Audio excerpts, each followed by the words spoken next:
감사합니다. 모든 사람은 안타깝게도 하나님의 진노 아래에 있습니다. 그래도 사람들은 자신의 지혜와 노력을 통해서 이 진노의 심판에서 빠져나올 방법이 없습니다.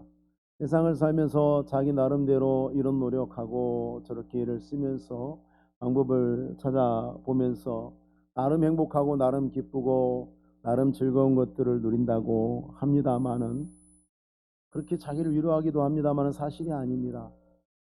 실제로는 기만당하고 있는 것이고 속는 것이고 다 거짓된 것일 뿐입니다. 속인다는 말에 주의하셔야 합니다. 왜냐하면 이렇게 이야기를 하면은 예수를 안 믿고 하나님을 알지 못하는 사람도 부족함 없이 행복한 삶을 사는 것을 내가 보았노라 라고 말하는 분들이 있기 때문에 그렇습니다. 그렇게 공감이 안 갈 정도로 그 속임이 강력한 것입니다.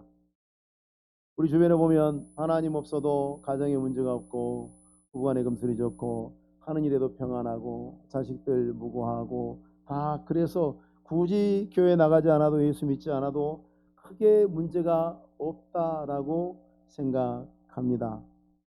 그러나 그렇게 보이는 것은 전부 하나님께서 이 세상이 지옥같이 되지 않도록 하기 위해서 최소한의 은혜를 공급해 주고 계시기 때문에 세상이 그나마 지켜지고 있는 것이죠.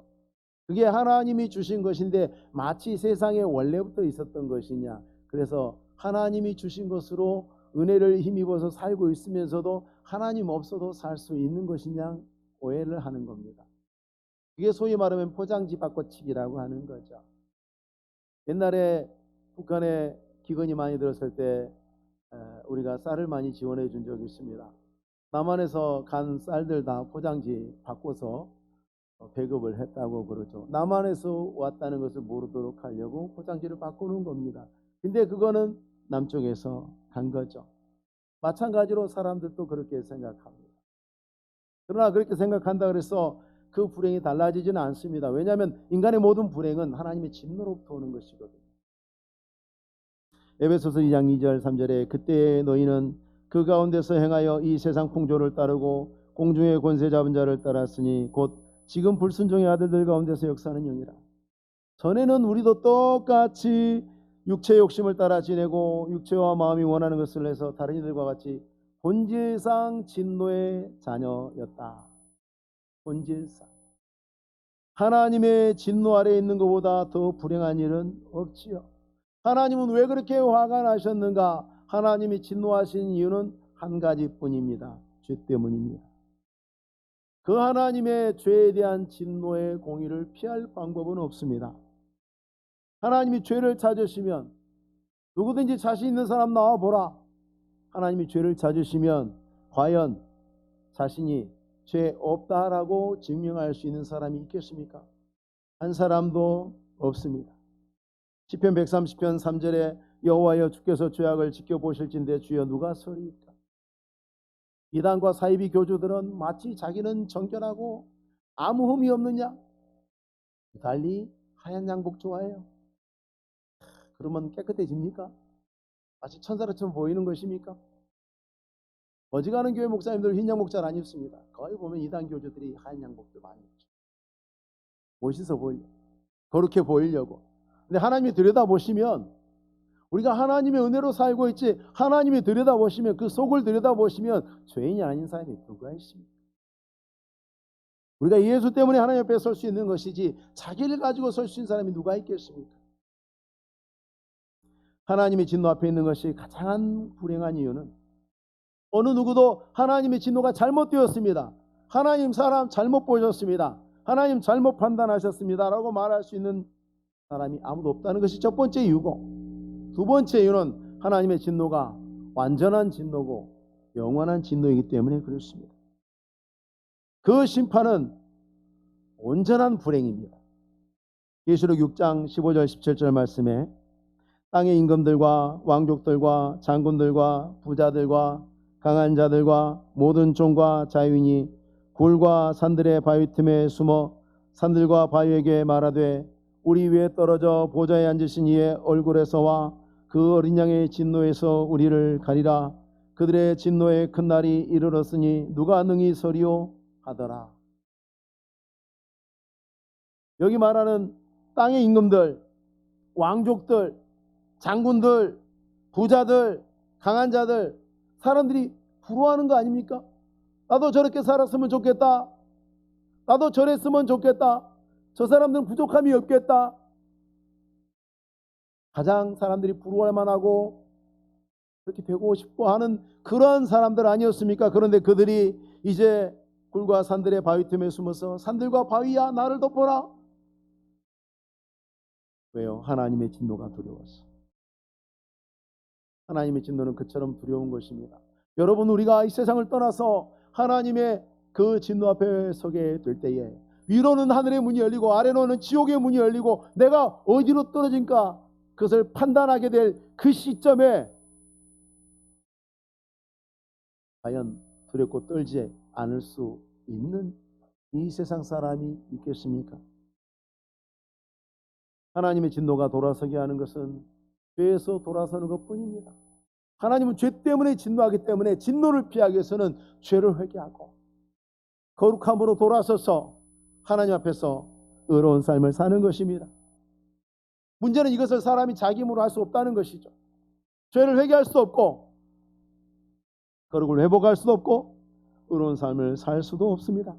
자신이 그래야 되는 줄도 모릅니다. 그래야 되는 줄도 모르고 그럴 능력도 없습니다.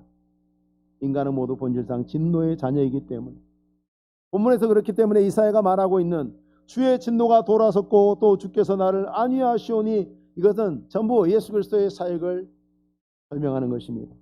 하나님이 불쌍히 여겨주시고 은혜 베풀어 주시고 구세주 예수 그리스도를 통해서 하나님의 진노가 우리에게 걷어지고 하나님의 은혜가 부어지게 될 때에 하나님의 위로하심이 우리 위에 비로소 있게 되는 것입니다. 우리가 정말 그 심판의 때에 가서 서게 될 때에 우리가 밑에 지옥문이 열리더라도 두려워하지 않을 것은 나 때문이 아니라 우리를 구원하신 그리스도의 순전하신 그 은혜 때문에 아하 하고 안심하게 되는 것입니다. 보라 하나님은 나의 구원이시라. 구원에 받은 자들의 입에서 나오는 고백이죠. 하나님만이 나의 구원이십니다. 나의 소망이십니다. 여러분, 우리가 예배 때마다 예배 전에 예배 초기에 사도신경으로 신앙 고백합니다. 그게 다 뭡니까? 하나님은 나의 구원이십니다라고 고백하는 것입니다. 주기도문은 우리 기도고 고백입니다. 고백은 내가 구원받았다는 자들이라는 것을 증거하는 것입니다. 그리고 구원받은 자들은 그런 고백을 합니다. 그런 고백을 하는 사람마다 세상에서 방황하면서 세상의 거짓됨과 악함과 타락함을 뼈저리게 경험한 사람들이죠. 세상에는 소망 없다. 다 쓸데없는 것들이다. 그 어떤 것도 나의 구원과 소망이 되지 못한다는 것을 깨닫고 고백하는 사람들이 여기 있는 것입니다. 돈도 지위도 명예도 건강도 다 구름을 잡는 것처럼 헛됩니다. 구름을 잡을 수 있습니까? 아무리 과학기술이 발달해도 구름을 잡아놓을 수 있습니까? 없습니다. 이런 것들 다 헛된 것들입니다. 그래서 그걸 의지하는 사람들은 상처를 받습니다. 내 피부치, 내가 세상에서 한 사람 붙잡으라면 잡을 수 있는 배우자, 자녀들 배신합니다. 상처를 받습니다. 이사야 36장 6절에 보라 네가 애굽을 믿는도다. 그것은 상한 갈대의 지팡이와 같은 것이라. 사람이 그것을 의지하면 손이 찔리리니 애굽 왕 바로는 그를 믿는 모든 자에게 이와 같으니라. 지팡이인 줄 알고 잡았는데 부러지면서 손을 찌르게 되는. 여러분, 우리가 세상에서 믿거니 하던 것들은 언제나 우리를 배신합니다. 배신할 준비가 되어 있습니다. 그리고 마지막 순간에 배신합니다. 괜찮은 것 같은데 마지막 순간에 배신합니다. 돈이 내 인생을 잘 붙들어 주는 것 같았는데 이제 하나님의 심판대 앞에 섰을 때 그 아무것도 아니라는 것이 드러나죠. 배신합니다. 우리의 등에 칼을 꼽습니다. 결국은 그때 가보면 아무것도 없다는 것을 그때 깨닫게 되는데 그때의 낭패한 마음이 무엇과 같겠습니까? 여러분, 어디 나가 출타했다가 일 보고 나오는데 비 오는 우산은 없고 구할 데도 없고 뭡니까? 망했죠. 망했죠. 그건 작은 낭패에 불과합니다. 심판대 앞에 가서 섰는데 내가 믿고 의지하고 신뢰하면서 나는 잘 살았다고 생각하고 방향을 잘 잡았다고 생각하고 살았는데 아차차 돌이킬 수 없습니다. 제대로 망한 것입니다. 그래서 구약의 모든 선지자들이 다 다른 이름의 선자가 다른 지역에서 다른 사역을 하는 것 같은데 한결같은 그들의 메시지는 무엇입니까? 하나님만이 유일한 구원이시다. 그것이 사명이었습니다. 이것을 믿고 듣고 동의한 사람들이 구원받은 사람들이죠. 구원을 경험한 사람들은 그렇게 고백할 수밖에 없습니다. 본문에 나오는 그 구원이라는 말이 히브리어 단어로 예수아입니다. 예수아. 우리가 구주로 고백하는 예수 그리스도 같은 이름입니다. 구약의 수많은 선지자들과 주의 종들이 하나님의 백성들을 구원하기 위해서 여러 가지 구원 사역들을 했습니다마는 진정한 근본적인 구원은 그리스도 예수로 말미암아 이루어졌습니다. 하나님의 약속에 따라서 이제 누구든지 예수를 믿는 자는 멸망하지 않고 영생을 얻을 것이라고 주님께서 약속하셨고 지금도 성취되어서 우리 가운데 있습니다. 그런데 그것이 끝이 아니죠. 3절 말씀에 보면 이 구원을 우물들이라 이렇게 얘기합니다. 너희가 기쁨으로 구원의 우물들에서 물을 기르리로다. 그러므로 너희가 구원받았으므로 물을 기러야 할 것이다. 물은 인간을 포함해서 세상의 모든 만물들이 의지해서 살아갑니다. 모든 생물들이 그렇습니다. 남의 안에 김에 따라 놨는데 제한급수를 하니 빨리 할 물이 없니. 울퉁살퉁하다가 한 번 비 오니까 해갈됐습니다. 그게 사람입니다. 물은 살아있는 모든 것에게 생명을 주고 생명을 유지하게 하지요. 하나님이 우리에게 구원을 베푸시면서 물을 기르라라고 이야기합니다. 물을 기르라. 우물에 하나님이 우물을 주셨으니 이제 물을 기르라. 구원의 은혜에서 비롯되는 그 풍성함과 생명을 너희가 누리며 살아야 할 것이다. 그런 말씀이죠. 여러분, 물 흘러가는 곳은 생명이 있지 않습니까? 아프리카의 이집트 큰 사막입니다. 비도 안 오고. 근데 나일 강물 갖고 삽니다. 그 사람. 강물이 흐르는 곳엔 생명이 있습니다. 나일 강을 중심으로 사람들이 생명을 이어가고 있습니다. 우리가 구원의 은혜를 받을 때는 한 번만 받죠. 그래서 세례는 무조건 한 번만 줍니다. 반드시 그렇습니다. 두 번 구원이 필요한 사람이 없습니다. 하나님은 한 번만 구원하시기 때문에 그렇습니다. 그런데 구원의 은혜를 누리는 것은 평생 계속돼야 하는 것입니다. 물을 길러라 너희가 이제. 하나님께서 진노를 돌이키셨으니 하나님은 나의 구원이 되셨으니 그러므로 너희는 기쁨으로 하나님 나를 구원하셨군요. 감사합니다. 그러고 구원의 우물들에서 물을 길러야 할 것이다. 믿음으로 살아야 할 것이다. 구원을 누리는 평생의 삶을 어떻게 예수님이 설명하셨냐면 나를 믿는 자는 성경의 이름같이 그 배에서 생수의 강이 흘러나오리라 하셨습니다. 흘러나오는 거예요. 강이 멈추는 거 보셨습니까? 아브라함 때, 모세 때, 다윗 때 흘렀던 그 나일강, 유브라테스 강, 티그리스 강 지금도 흐르고 있습니다. 강은 흐릅니다. 끊임없이 흐릅니다. 우리 안에 하나님의 은혜가 날마다 흘러야 합니다. 그래서 구원받은 이후로 우리가 은혜 받아서 평생 살아야 되는데 걸림돌이 있죠. 우리가 하나님 우리의 구원이라는 거 믿습니다. 믿음으로 살면 복 준다는 거 믿습니다. 근데 자꾸 태클이 들어와요. 그것이 두려움입니다. 우리가 믿음으로 얻는 구원을 풍성하게 누리는 삶을 살기 위해서는 이 두려움의 태클을 다스려야 됩니다. 지금 U20 월드컵 하고 있죠. 골대 가까이에 공격수가 물고 들어가면 수비수들이 막 파울이 안 되는 범위 안에서 무슨 짓을 해서라든지 저지하려고 하죠. 막판에는 자기 몸을 던져서 공을 걷어내려고 태클도 그게 최후의 수단이 태클이에요. 공을 골대로 못 가져가기 위해서. 유능한 공격수는 어떻습니까? 그 모든 태클 다 피해가면서 몸싸움 해가면서 골로 달려 들어가지 않습니까? 아브라함이 북방 다섯 왕을 공격해서 물리치고 롯을 데리고 돌아왔습니다. 승리했잖아요. 근데 아브라함의 마음이 어떤지 하나님이 이렇게 설명하십니다. 이후에 여호와의 말씀이 환상 중에 아브라함에게 임하여 이르시되 아브라함아 두려워하지 마라. 나는 네 방패요 너희 지극히 큰 상급이냐. 이 말씀하셨어요. 승리했는데도 두려워요. 그게 사람이에요. 여러분 어제 신앙생활 잘했어도 오늘 또 신앙생활 잘하려면 두려울 수 있어요. 어제 큰 증거를 받았어요. 큰 은혜를 받았어요. 그러면 오늘은 자동으로 잘 될 것 같죠? 안 그래요, 여러분. 그렇지 않아요. 또 두려움이 태클 들어옵니다. 우리가 믿음의 조상이라는 아브라함이 하나님을 의지해서 300명 데리고 가서 왕 5명의 군대를 격파한 사람이에요. 얼마나 놀라워요. 대단한 믿음이잖아요. 근데 돌아와서 생각해보니까 보복이 두려워. 두렵습니다. 하나님은 그걸 아셨고 보셨습니다. 두려워하지 마라. 네가 믿음의 사람인데 왜 두려워하느냐? 네가 나를 믿는다면 왜 두려워하느냐? 아브라함의 아들 이삭이 가나안 원주민들에게 핍박을 받을 때에도 하나님이 그 밤에 여호와께서 그에게 나타나 이르시되 나는 네 아버지 아브라함의 하나님이 두려워하지 마라. 이삭아 내가 네 아버지 도와주는 거 안 봤냐? 두려워하지 마라. 네 아버지도 두려워했지만 믿음으로 이겨냈다. 너도 두려워하지 마라.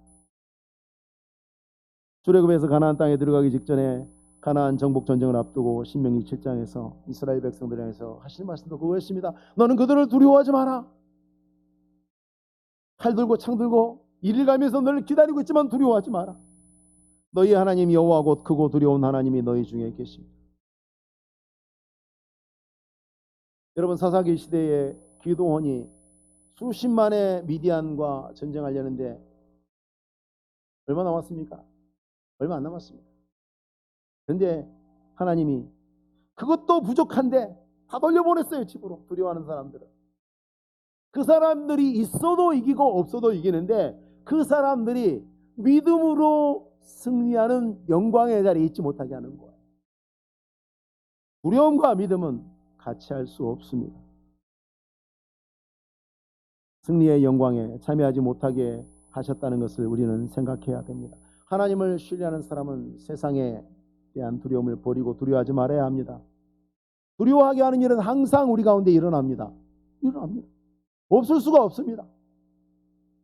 두려움이 일어나지 않기를 기대하면서 하나님 두려울 일이 안 일어나게 해주세요라고 기도하지 마세요. 그거는 사실 안 맞아요. 어떻게 두려운 일이 안 일어나겠습니까? 끊임없이 우리를 다가옵니다. 믿음으로 두려움을 이기는 거죠. 하나님이 두려움을 이길 무기를 우리에게 주셨습니다. 구원의 무기와 믿음의 무기를 주셨습니다. 극복해야 하죠. 두려움을 떨쳐내면 믿음은 굳게 서게 됩니다. 우리가 두려움을 우리 마음속에 허락하게 될 때에 그것이 하나님이 주신 은혜의 풍성함과 생명력을 제대로 누리지 못하도록 한다는 사실을 잊지 마십시오. 그게 들어와서 우리를 위협할 뿐입니다. 마귀는 직접 우리를 제어하지 못해요. 우리가 하나님 앞에서 은혜 받고 복 받는 자리에 못 나가도록 협박만 할 뿐입니다. 절대 그걸 잊지 마십시오. 여러분 마음속에 그것만 이겨내면 우리는 믿음 안에서 큰 승리를 거둘 수 있습니다. 내가 주일 잘 지키면 어찌됐고, 내가 가게 문 닫으면 매출이 손해가 되지 않을까? 내가 믿음으로 11조 생활 잘하고 주님 앞에 나가서 봉사하고 그러면 내가 사회생활에서 뒤처지고 우리 자녀들이 사회생활에서 뒤처지고 그렇게 되지 않을까라고 염려하면서 자녀들 학원 보내고 어디 보내고 저기 보내고 다 보내고 그리고 하나하나 시간 남으면 교회 잠깐 가든지 말든지 그러면 그 아이가 믿음으로 서겠습니까? 하나님 앞에 복을 받겠습니까? 하나님이 그 아이를 기뻐하시겠습니까? 나는 기뻐하시겠습니까? 생각해보면 딱 보인 건데 우리는 늘 실수합니다. 늘 속아서 많은 것들을 빼앗겨버리고 맙니다. 본문에서 하나님이 믿는 자에게는 또 우리가 믿음으로 어떻게 살 것인가 두려움을 극복하고 또 내가 주께 감사하겠나이다 하고 말하는 사람이 되어야 마땅하다고 하십니다. 신약성경에도 얼마나 많이 우리에게 감사를 명하고 있습니까? 구원받은 사람은 은혜 받은 사람은 감사해야죠. 우리 그렇지 않습니까? 세상에서도 사람들이 은혜를 입으면 감사할 줄 알아야 사람들이 한다고 하지 않습니까? 하나님이 뭐 주신 것 없이 억지로 우리한테 감사하라고 공갈하시는 분입니까? 은혜를 받은 사람은 하나님이 얼마나 큰 은혜를 주셨는가 압니다. 깨달아 알 수밖에 없습니다. 모를 수가 없습니다. 그래서 그 삶 속에 항상 하나님을 향한 감사가 있을 수밖에 없습니다. 감사 많이 하면 가난해질까요? 오히려 그의 삶이 더 풍성해집니다. 교회 안에서 신앙생활하는 많은 분들을 보십시오. 하나님 앞에 진심으로 믿음과 감사로 살아가는 사람들의 삶이 tip절하던가요? 그렇지 않습니다. 삶에 진정한 감사가 넘치는 사람은 하나님께서 영육간의 풍성함을 더하여 주시는데 그걸 못하게 합니다. 믿음으로 못 살게 하고 감사를 못하게 합니다. 하나님이 구원하시는 은혜를 입은 사람은 이와 같이 믿음으로 살고 세상을 두려워하지 않고 하나님 앞에 감사하면서 사는데, 이게 여기까지는 개인의 영역이지만 여기서 신앙생활이 끝나는 게 아닙니다. 하나님께서 구원받은 자들의 삶의 모든 것들을 말씀하실 때 뒤로 가면은 이제 공동체가 나옵니다.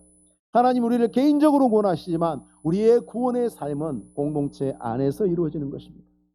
4절 말씀에 그의 이름을 부르며 그의 행하심을 만국 중에 선포하며 그의 이름을 높다 하라. 5절에 여호와를 찬송할 것은 극히 아름다운 일을 하셨으니 이를 온 땅에 알게 할지어다. 하나님 이름 부르는 거 예배하는 겁니다. 하나님을 예배하는 것입니다.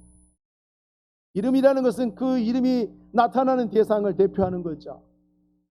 하나님을 이름을 부르고 예배하는 사람이 될 뿐 아니라 다른 사람에게 예배하도록 권하는 것입니다. 복된 자리로 권하는 것입니다. 졸리는 자리로 데리고 오는 것이 아니라 구원의 복을 받는 자리로 초대하는 것입니다. 교회는 이제 이렇게 문턱을 넘어서 세상에 하나님의 높으신 이름을 전해야 합니다. 하나님이 우리에게만 구원을 주셨는데, 우리에게만 구원의 계시를 알려주셨는데 우리가 침묵하면 세상에 어떻게 하나님이 구원하시는지, 하나님이 복 주시는지 어떻게 알 수 있겠습니까? 알 수 없습니다. 그래서 구원받은 교회는 마땅히 천하만민에게 복음의 증인이 되어야 합니다. 오늘은 성령 강림 주일이죠. 성령이 강림하심으로 우리 모두에게 이 구원을 나누어 주셨습니다. 우리 모두의 마음속에 찾아오셔서 우리를 믿게 하셨습니다. 그리고 우리에게 충만한 능력을 주셔서 감사하게 하시고 복음 전하게 하심으로 하나님 앞에 합당한 삶을 살게 하셨습니다. 앞으로도 주의 성령의 충만한 능력이 우리를 그렇게 살게 하실 것입니다. 우리 모든 성도님들이 하나님 앞에 은혜를 받아서 이 마땅한 감사의 도리를 다하실 뿐만 아니라 또 오늘 우리 가운데 세움을 받게 될 일꾼들은 교회 일에 하나님의 일에 누구보다도 솔선수범해서 앞장서 모범이 되고 더욱 열심히 협력해야 할 것이고, 또 우리 성도들은 그들이 그렇게 사역을 잘하도록 함께 도우면서 하나님 앞에서 이 구원의 아름다운 공동체로 부르신 하나님께서 우리를 향하신 그 뜻과 계획을 온전히 이루어드리시는 믿음의 복된 성도님들 다 되시기 바랍니다. 기도하겠습니다. 오늘 우리 함께 잠깐 기도하실 때 하나님 아버지, 죄와 영원한 사망에서 우리를 구원하신 그리스도 예수의 아름다운 은혜를 감사합니다. 감사하시고 오늘 또 우리 가운데 일꾼을 세우게 될 터인데 하나님의 성령께서 감동하셔서 하나님과 교회를 충성되이 섬길 일꾼들 주의 손으로 택하시고 이를 통해서 온 교회 성도들이 또한 복되게 하옵소서. 교회가 하나 되게 하시고 다툼과 모든 어둠이 틈타지 못하도록 역사하여 주옵소서. 함께 기도하도록 하겠습니다. 1분간 통성으로 기도합니다.